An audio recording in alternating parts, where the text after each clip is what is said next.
There is no website, no booking page, no reviews on TripAdvisor, no Instagram handle. You cannot Google your way in, and money alone will not get you through the door. These places exist, but only if you already know someone who has been inside. Welcome to the world of invitation-only luxury resorts. The kind of sanctuaries where a single night costs more than most people earn in a year. Where your name never appears on a guest list. Where the entire staff is trained to forget your face the moment you leave. This is not the luxury you see on influencer pages. This is the luxury that does not want to be seen at all. Part 1. The difference between rich and ultra-rich. Most people think luxury means the most expensive suite at the Ritz. A butler. A rooftop pool. A Michelin-starred restaurant on the ground floor. That is premium. That is not elite. The truly wealthy, the top fraction of 1%, figured out something a long time ago. The moment something becomes available to everyone with a credit card, it loses its value. True luxury at the highest level is not about what you can buy. It is about what cannot be bought at all. So they built something different. Properties with no signage on the road. Islands accessible only by private charter. Estates in mountain valleys that appear on no map. Places where the address itself is a form of currency, shared only in whispers between people who belong to a very small, very closed world. These are the unmarked sanctuaries of the ultra-rich. And once you understand what goes on inside them, you will never look at a 5-star hotel the same way again. Part 2. What $50,000 per night actually buys you. Let us talk numbers. Because this is where most people's minds short-circuit. The properties operating at the absolute pinnacle of private luxury charge anywhere from $25,000 to $150,000 per night. Not per week, per night. At that price point, the entire concept of amenities becomes irrelevant. You are not paying for a heated pool or high thread count sheets. You are paying for something far more valuable, total, absolute control over your environment. Think about what that means in practice. Before you arrive, a property intelligence team has already researched your preferences, not from a form you filled out, but from conversations your contact had with the estate manager weeks earlier. Your preferred room temperature is preset. Your favorite flowers are already in the suite. If you mentioned offhand that you once enjoyed a specific wine from a specific vineyard in Burgundy, that bottle is waiting for you, sourced quietly, no fuss, no fanfare. The chef assigned to you does not work from a menu. They work from your life. Dietary patterns, cultural preferences, childhood comfort foods, all noted, all studied, all translated into meals that feel less like dining and more like being deeply, quietly understood. This is the part nobody talks about, and it's why these places are impossible to replicate. The staff ratio at properties like these runs at approximately 5-to-1. 5 trained professionals for every single guest. Concierge teams that operate like intelligence units. Security personnel who are invisible until needed. Medical staff on standby, discreetly.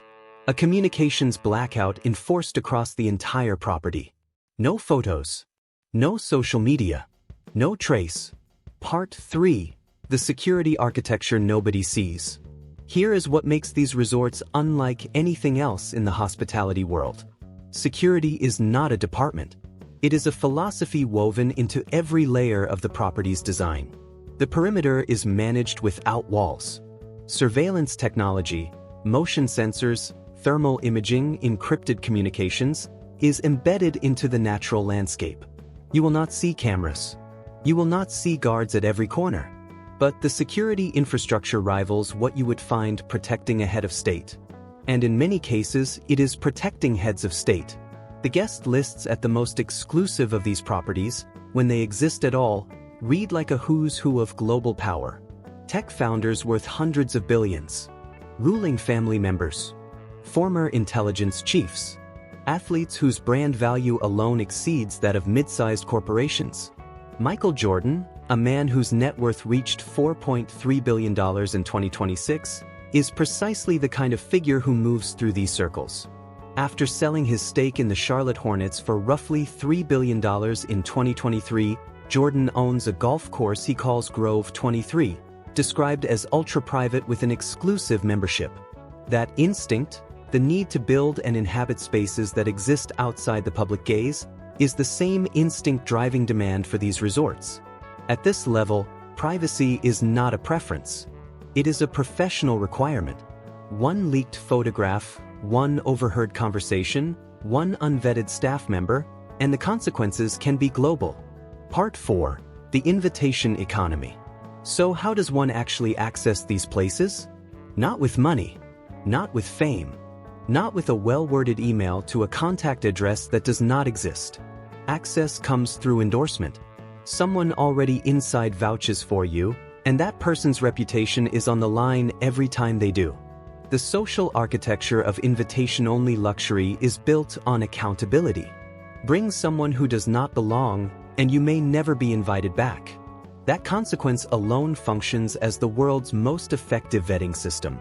Some of these properties operate through ultra-private travel concierge firms, the kind that do not advertise, have no public website, and whose client lists are held in absolute confidence. A handful of these firms manage access to perhaps 20 or 30 properties globally. Their fees for membership and facilitation can exceed 6 figures annually, separate from the cost of the stay itself. You are paying for the key before you even touch the door. And the door, once opened, reveals a world built entirely around one concept: the elimination of friction.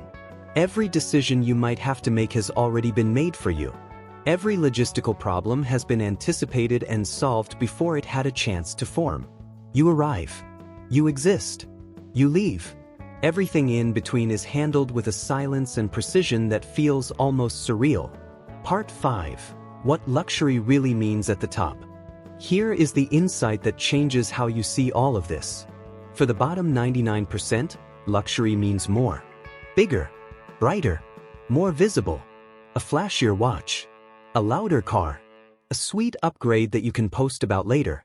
For the top 1%, the truly wealthy, the privately powerful, luxury means less. Less noise, less exposure, less obligation to perform for anyone else's gaze. Mohammed bin Salman, Saudi Arabia's crown prince, owns a $500 million yacht, a $450 million Leonardo da Vinci painting, and a $300 million French chateau.